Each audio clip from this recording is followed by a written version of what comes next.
আমরা দেখব যে নির্বাচন ব্যাপারে উনি যে বলছেন যে বিএনপির ঘাড়ে উনি চাপিয়ে দিয়েছেন। কিন্তু উনি এই ব্যাপারে উনি বিএনপির কথা শুনলেন, হ্যাঁ, শুনতে যাচ্ছেন। কিন্তু অন্য ব্যাপারে কি উনি বিএনপির কথা শুনছেন? ডক্টর মোহাম্মদ ইউনূসকে আমি দারুণ শ্রদ্ধা করি। আমার দারুণ শ্রদ্ধা রয়েছে তার প্রতি। মানে উনি যে এসেছেন এই কাজে, এটা আমাদের জন্য কিছুটা মঙ্গল ডেকে এনেছে। কিন্তু আমি লক্ষ্য করলাম যে গেল কয়েকদিন ধরে উনার যে কথায় অনেকটা ইনকনসিস্টেন্সি ধরা পড়ে গেছে। যেমন ধরুন যে আপনি বললেন যে এই যে তার উপদেষ্টারা তাদের ছেলে-মেয়েদেরকে স্কুলের খরচ দিতে পারছে না। আমার প্রশ্ন হলো যে ওনার উপদেষ্টা পরিষদের আমি তো অনেককেই চিনি এবং তাদের তো ছেলে তো মেয়ে দূরের কথা, ওনার নাতিরাও অনেকে স্কুল কলেজের একদম শেষ প্রান্তে চলে আসছে, মানে কলেজে চলে আসছে। কাজেই এ ধরনের কথার আমি অর্থ ঠিক বুঝতে পারলাম না। উনি কি যে মিন করতে চাচ্ছেন যে মানে মানে এটা উনি মিথ্যা বলবেন এটা আমি বলতে চাই না। I don't want to say that, হ্যাঁ?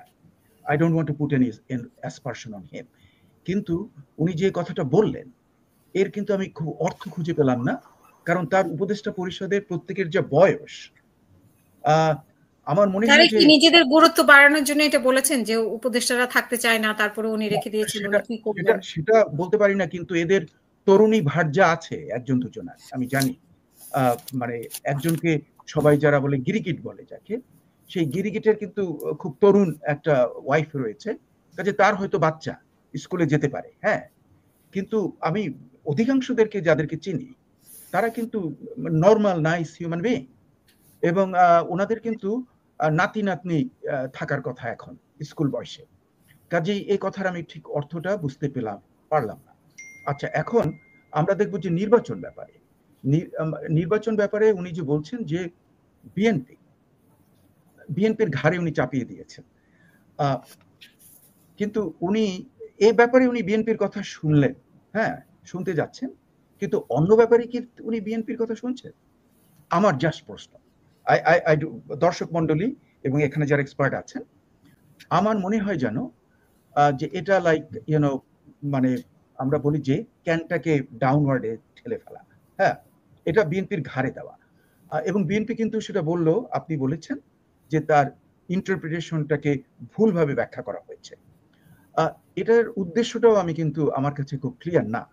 ওদিকে আমরা শুনলাম যে উনি কিন্তু এখন কথা যে ঘুরিয়ে দেওয়া হচ্ছে যে 4 বছরের ব্যাপারটা, ওখানে কিন্তু ওনার ইন্টারভিউতে এটা ক্লিয়ার কাট ছিল যে কতদিন ওনারা থাকবেন এবং তারই উত্তরে উনি বলেছিলেন যে দুটো সেগমেন্ট, একটা ছিল যে পার্লামেন্ট কত বছর হবে, সেটা উনি বলছেন 4 ইয়ার্স, দ্যাটস ফাইন।